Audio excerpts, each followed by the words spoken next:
Morning అండి అందరికీ నమస్కారం। నేను ఈ రోజు మీకు ఒక ముఖ్యమైన విషయం తెలియజేయడానికి వచ్చాను। ఈ రోజు ఏంటంటే special day global hand washing day. Hand washing అనేది మెయిన్ గా 7 స్టెప్స్ ఉంటాయి అన్నమాట। ఎలా చేయాలి, ఎప్పుడు చేయాలి, ఎందుకు చేయాలి అనేది ఈ రోజు మీకు చెప్తాను।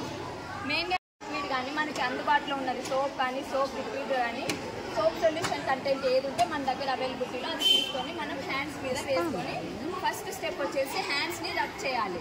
Palm to palm both sides rub చేసినాక రివర్స్ చేయాలి। సెకండ్ స్టెప్ వచ్చేసి హ్యాండ్స్ ని రివర్స్ చేసి ఒక సైడ్ రబ్ చేసినాక మళ్ళీ ఆపోజిట్ హ్యాండ్ కూడా రబ్ చేయాలి। ఇది వచ్చేసి సెకండ్ స్టెప్। థర్డ్ స్టెప్ వచ్చేసి ఫింగర్ లాకింగ్ చేయాలన్నమాట। ఫింగర్ లాక్ చేసి బోత్ హ్యాండ్స్ క్లీన్ అయ్యేటట్టు మనం థర్డ్ స్టెప్ ని ఫాలో అవ్వాలి। ఫోర్త్ స్టెప్ వచ్చేసి థమ్ ఫింగర్ ని థమ్ ఫింగర్ ఇటు సైడ్ ఆపోజిట్ సైడ్ మనము రబ్ చేయాలి। రబ్ చేసినాక ఫిఫ్త్ స్టెప్ వచ్చేసి ఫింగర్స్ నెయిల్స్ ఉంటాయి కదండి, ఇప్పుడు ఫింగర్స్ అయిపోయి ఫింగర్ లాగా అయిపోయింది। నెక్స్ట్ నెయిల్స్ లో కంటామినేటెడ్ ఉంటుంది కాబట్టి నెయిల్స్ ని మనము బోత్ అంటే ఆపోజిట్ సైడ్ రైట్ సైడ్ చేసినాక మళ్ళీ లెఫ్ట్ సైడ్ కూడా ఫాలో అప్ అవ్వాలి।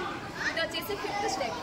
సిక్స్త్ స్టెప్ వచ్చేసి బోత్ పామ్స్ అన్ని బ్యాక్ సైడ్ అంతా మనకు అలానే ఉంటుంది కాబట్టి క్లీనింగ్ అంతా మనం రబ్ చేసుకున్నాక సర్క్యులర్ మోషన్స్ లోనే మనం హ్యాండ్స్ అనేది రబ్ చేయాలి। తర్వాత సెవెంత్ స్టెప్ వచ్చేసి హ్యాండ్ అంతా మనం సోప్ లిక్విడ్ ఏదైతే వేసుకుంటామో అది రన్నింగ్ వాటర్ లోనే మనం హ్యాండ్స్ అనేది క్లీనప్ చేయాలన్నమాట। ఇలా ఎంతసేపు చేయాలి? 20 సెకండ్స్ చేయాలి। అది ఎప్పుడు చేయాలని నేను మీకు చెప్తాను। హ్యాండ్ వాషింగ్ వచ్చేసి 7 స్టెప్స్ ఇవి 7 స్టెప్స్ ఎప్పుడు చేయాలి? మనం తగ్గినప్పుడు లేదా తుమ్మినప్పుడు ఎందుకు హ్యాండ్ వాష్ చేయాలంటే మనకు తుంపర్లు అంటే మనలో ఉన్నటువంటి ఇన్ఫెక్టెడ్ ఆర్గానిజమ్స్ అనేవి మనం హ్యాండ్స్ అడ్డు పెట్టుకొని తింటాము। అప్పుడు తగ్గినప్పుడు మనకి ఆ డ్రాప్లెట్స్ అనేవి మన హ్యాండ్స్ పైన పడి ఉంటాయి। అందువలన మనం తగ్గిన చేతులు చూపిండమ్మా। Right, water management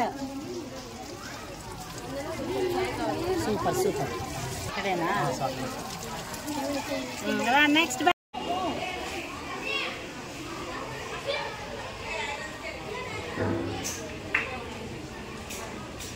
finish.